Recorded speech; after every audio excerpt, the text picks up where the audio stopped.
بنو امیہ نے اپنے سیاسی نظام کے استحکام کے لیے، سیاسی نظام کے دوام کے لیے، سیاسی نظام کے لیے اسلام بنایا، اس اسلام کے اپنے قوانین بنائے اور اس میں حاکم کی حیثیت بیان کی اور حاکم کے خلاف آواز اٹھانے کو جرم قرار دیا اور واجب القتل قرار دیا۔ یہ بنو امیہ نے پہلے سے اہتمام کر کے رکھا ہوا تھا، چونکہ انہیں معلوم تھا کہ جب بھی بنو امیہ اپنا نظام بنا کے قائم کریں گے، اور کوئی قیام کرے یا نہ کرے، اولاد رسول و آل رسول و آل علی یقیناً اولاد ابراہیم، ذریت ابراہیم یقیناً ان کے خلاف قیام کریں گے۔ بنو امیہ یوں نہیں کہ ناگہان انہیں امام حسین کی مخالفت کا سامنا کرنا پڑ گیا، نہ عزیز من، بنو امیہ پہلے سے بنو ہاشم کو جانتے تھے، ذریت ابراہیم کو جانتے تھے، ان کے راستے اور منہج کو جانتے تھے، ان کے تفکر سے آشنا تھے کہ یہ دین خدا پر اتنے راسخ ہیں، یہ ابراہیم کی ذریت ہے، اور ابراہیم تنہا تمام مملکت کے خلاف، تمام امت کے خلاف، تمام جمعیت کے خلاف، تمام ملک کے خلاف اکیلے ابراہیم نے قیام کیا، ان کا بت کدہ ویران کر دیا، حکومت کے خلاف قیام کیا۔ یہ وہ ذریت ہے جو ظلم کو ایک لمحہ تحمل نہیں کرتے۔ یہ بنو امیہ کی شناخت تھی۔ بنو امیہ آج کے نام نہاد ان مومنوں کی طرح نہیں تھے۔ بنو امیہ کو یقین تھا، دقیقاً پہچان تھی کہ یہ خاندان ظلم برداشت نہیں کرتا، یہ خاندان ایک منٹ کے لیے، ایک لحظے کے لیے ظلم کے خلاف خاموش نہیں بیٹھے گا۔ اور انہیں باقیوں کا بھی پتہ تھا، سب کی پہچان تھی بنو امیہ کو، ایک ایک کر کے تمام قبائل کا پتہ تھا، تمام شخصیات کا پتہ تھا، ان کے وزن کا پتہ تھا، انہیں معلوم تھا کہ یہ مسلمان کیسے ہوئے ہیں۔ میں پہلے بھی عرض کیا تھا کہ اکثریت جو لوگ مسلمان ہوئے، انفرادی طور پر کم لوگ ہوئے، اجتماعی طور پر مسلمان ہوئے، یعنی کہ ایک قبیلے کو دعوت دی گئی، قبیلے کے سردار کو، اور قبیلے کے سردار نے فیصلہ کیا کہ ہم قبائل کی مفاد کے لیے، قبیلے کی مصلحت کے لیے، قبیلے کی سیفٹی کے لیے، قبیلے کے تحفظ کے لیے بہتر ہے کہ ہم یہ دعوت قبول کر لیں اور مسلمان ہو جاتے ہیں۔ باقی قبیلے نے نہیں کہا کہ تفصیلات ہمیں بھی بتائیے، ہمیں بھی کچھ توحید پہلے سکھائیے، قیامت کا پہلے سکھائیے، قرآن پہلے سکھائیے، یہ تو نہیں کرتے تھے۔ قبیلے کا سردار فیصلہ کرتا تھا کہ سب قبیلے نے، جیسے آج کے قبائل ہیں سیاسی جماعتیں، تنظیموں نے کدھر جانا ہے، انفرادی طور پر کوئی فیصلہ نہیں ہوتا، تنظیم کی قیادت نے فیصلہ کرنا ہے کہ کس کی حمایت کرنی ہے، کس کی مخالفت کرنی ہے، کس ملک کا ساتھ دینا ہے، کس ملک کا ساتھ نہیں دینا ہے۔ یہ تنظیمی فیصلہ ہمیشہ رؤساء کرتے ہیں، قبائل بھی ہمیشہ رؤساء فیصلے کرتے تھے۔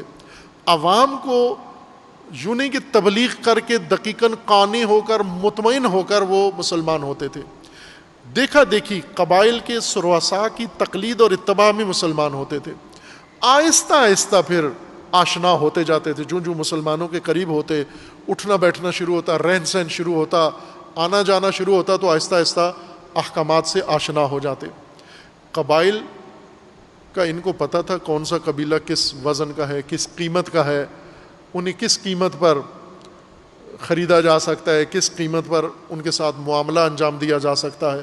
اور بنو امیہ یعنی کامیابی کے ساتھ تمام موجود قبائل کے رؤساء کے ساتھ اپنا معاملہ کر لیا، اور بڑی آسانی سے کر لیا۔ معاویہ نے عمرو ابن عاص کو پتہ تھا، معاویہ کو کہ عمرو ابن عاص کی دلی خواہش کیا ہے، جیسے عبید اللہ ابن زیاد کو معلوم تھا کہ عمر ابن سعد کی دلی خواہش کیا ہے۔ کیا تھی عمر ابن سعد کی دلی خواہش؟ رے کی حکومت۔ عمرو ابن عاص کی دلی خواہش کیا تھی؟ مصر کی حکومت۔ تو بلا کر پہلی بات یہی کی، یہ نہیں کہا کہ میرے لیے کیا کر سکتے ہو، کہا مصر کی حکومت چاہتے ہو؟ انہوں نے کہا کہ آرزو ہے میری، میں تو اسی کی انتظار میں ہوں۔ تو کہا کہ یہ تمہیں مل سکتی ہے، لیکن اس کے لیے تمہیں کچھ کرنا ہوگا۔ تو کہا بتاؤ کیا کرنا ہے؟ جو کہتے ہو کرنے کے لیے تیار ہوں، چونکہ مصر کی حکومت میں اتنی کشش ہے۔ عمر ابن سعد کو اس نے یہ نہیں کہا کہ امام حسین کو قتل کرو، بلکہ اس نے کہا کہ رے کی حکومت چاہتے ہو، حاکم بننا چاہتے ہو رے کا؟ عمر سعد نے کہا بننا چاہتا ہوں، کیا کروں؟ کہا یہ کام کرو جا کر۔ تھوڑی دیر سوچ میں پڑ گیا کہ سخت کام ہے، لیکن بعد میں پھر تھوڑی دیر ٹہل کے سوچ کے پھر اس نے کہا حاضر ہوں، کرنے کے لیے تیار ہوں۔ یہ ان قبائل کا وزن تھا، اور اس کے مطابق بنو امیہ کو پہلے سے معلوم تھا کہ یہ جو بڑے بڑے لوگ ہیں، شخصیات ہیں، ان کی قیمت کیا ہے، لیکن انہیں رسول اللہ کا و ذریت ابراہیم کا بھی پتہ تھا کہ یہ کس فطرت کے مالک ہیں، یہ کس راہ پر چلنے والے ہیں، یہ کس اللہ کی اطاعت میں کہاں تک جا سکتے ہیں، یہ انہیں معلوم تھا۔ اس لیے ساری تیاریاں، سارے مضامین اس شکل کے لیے کیے گئے کہ بنو امیہ نے حاکم بننا ہے اور ہیں سارے فاسد، ذریت ابراہیم نے قیام کرنا ہے اور ہیں سارے پاک و پاکیزہ، ہیں سب مطہر خاندان تطہیر کے مالک، ابراہیم کی ذریت۔ پس پاکیزہ خاندان نے ناپاک خاندان کے خلاف قیام کرنا ہے۔ پس حدیث کا سائز کیا ہونا چاہیے؟ حدیث کا قد یہ ہونا چاہیے، سائز یہ ہونا چاہیے کہ حاکم جو بھی ہو، فاسد ترین ہو، اور اس کے خلاف قیام کرنے والا جو بھی ہو، جس خاندان کا ہو، اولاد رسول ہی کیوں نہ ہو، اس کو قتل کر دو۔ بس سوچ سمجھ کے بتایا ہوا تھا، پتہ تھا کون اٹھے گا۔ جیسے آج فرض کرو دنیا کے موجودہ حالات ہیں، اسرائیل کے خلاف کون اٹھے گا؟ ساری دنیا کو پتہ ہے، پاکستان بھر میں ایک ایک پاکستانی کو پتہ ہے کہ اسرائیل کے خلاف اگر دنیا میں کوئی قیام کرے گا، کون کرے گا، اور آج تک اگر قیام کیا ہے تو کس نے کیا ہے، یہ سب کو پہلے سے پتہ ہے۔ اب اگر اسرائیل نے تیاری کرنی ہے آئندہ اس کے ساتھ ہونے والی جنگ کی اور اپنے رقیب اور حریف کے خلاف، تو کس کے خلاف تیاری کرے گا؟ وہ عرب شیخوں کے خلاف کرے گا، بن سلمان کے خلاف کرے گا، وہ آل نہیان کے خلاف کرے گا، وہ پاکستان کے ان لالچی حکمرانوں کے خلاف تیاری کرے گا، وہ کسی اور ملک کے یا وہ اردوان کے خلاف تیاری کرے گا، یا مہاتیر محمد کے خلاف تیاری کرے گا۔ اسرائیل کو پہلے سے معلوم ہے کہ اگر اسرائیل کے خلاف، صہیونزم کے خلاف، آج کے خیبر کے خلاف اگر کسی میں قیام کی جرأت ہے، سوچ ہے، اور کوئی جمعیت اٹھ سکتی ہے یا کوئی رہبر اٹھ سکتا ہے، تو وہ فقط آل حیدر سے ہو سکتا ہے۔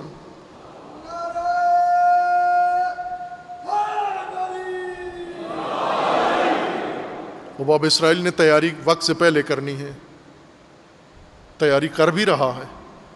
اس کی جنگی تیاری کو دیکھیں، وہ عربوں کے سائز کی تیاری نہیں کر رہا، وہ کسی اور اسلامی ملک کے مقابلے کی تیاری نہیں کر رہا۔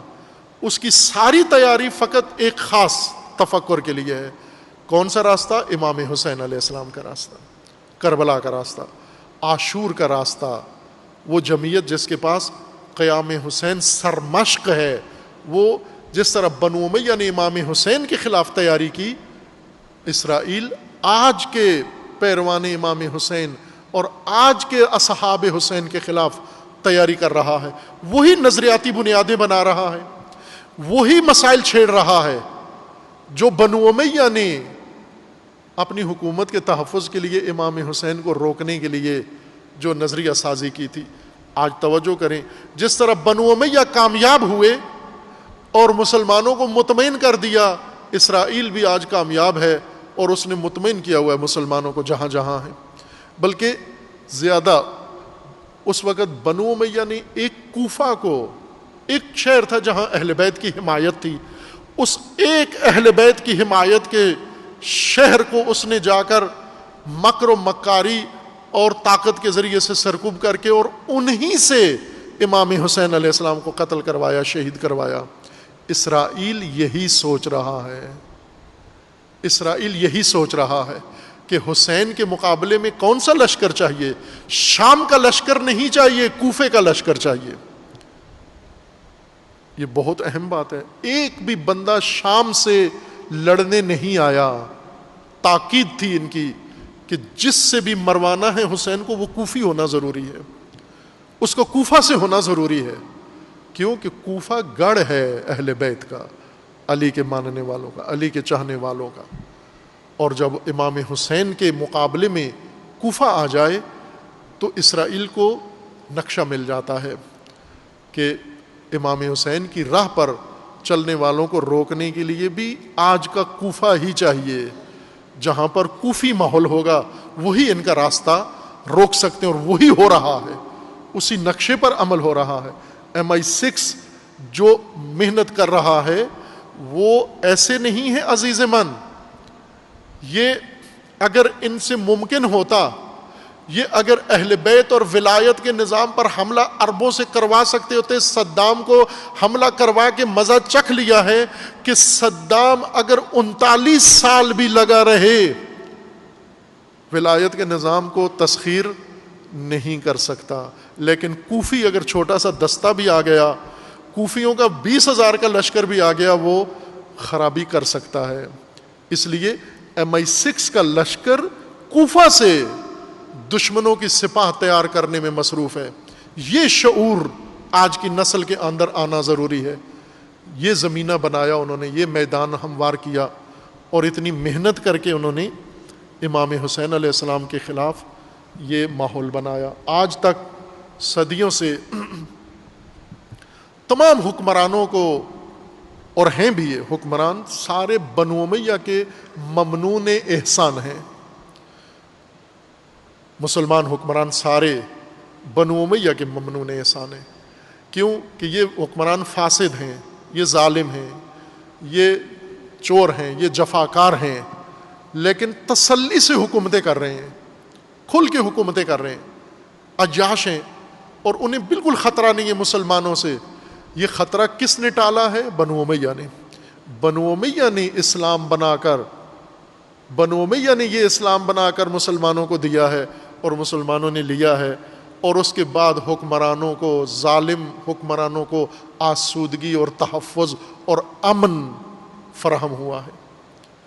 اب بیچ میں خمینی نے آ کر ان کے آسودگی کو تشویش میں بدل دیا، پریشان کر دیا۔ ذریت ابراہیم سے آئے ہوئے ایک رہبر نے آ کر ان کے چین میں خلل ڈال دیا ہے، لہٰذا یہ اب اس کی تیاریاں کر رہے ہیں۔ اور پھر آگے جو مارکا ہے مہدویت کے لیے تیاریاں، سب مل کر، عرب و عجم و غرب، امریکہ و یورپ و سارے مل کر مہدویت کے خلاف اور اس ظہور کے خلاف تیاریوں میں مصروف ہیں۔ اور اس کے لیے ابھی سے آپ کے بچے جو گیم کھیل رہے ہیں، ہے نا، PUBG گیم کھیلتے ہیں، اس میں جنگ ہے، اس میں کمانڈو ہیں، اور اس کے علاوہ بہت ساری گیمیں جو مومنین کے بچے گھروں میں محرم میں کھیلیں گے، عاشور میں آپ اپنے بچوں کو کسی بہانے سے رکھو گے، گھروں میں بیٹھ کے گیم کھیلو اور گیم کریں گے۔ یہ خوب، یہ گیم دیکھو کس چیز کی ریہرسل کروا رہے ہیں، کارٹون دکھا رہے ہیں کس چیز کی ریہرسل کروا رہے ہیں، ڈرامے بنا کے کس چیز کی ریہرسل کروا رہے ہیں، فلمیں دکھا کے کس چیز کی ریہرسل کروا رہے ہیں۔ آپ کو تیار کر رہے ہیں جس طرح بنو امیہ نے مسلمان تیار کیے، اور پھر دن دہاڑے نواسہ نبی ذبح کر دیا اور مسلمان دیکھتے رہ گئے۔ یہ تیاری کر رہے ہیں اس ہستی کے لیے جس نے دنیا کو آ کے بدلنا ہے، یہ اسی کے لیے تیاری کر رہے ہیں۔ اس کے خلاف کون سا لشکر تیار کر رہے ہیں؟ یوں نہیں کہ امریکی کمانڈو امام مہدی کے مقابلے میں کھڑے ہوں گے، نہ عزیز من، مسلمان، یہ مسلمان جو بنو امیہ کے تفکر کے ساتھ پرورش پا رہے ہیں، یہ کھڑے ہوں گے، ان کو تیار کیا جا رہا ہے، انہوں نے آمادہ کرنے، ان کے اوپر محنت ساری ہو رہی ہے۔ اسرائیل کو قبول کروانا اس بات کی علامت ہے، کھلی نشانی ہے اس بات کی۔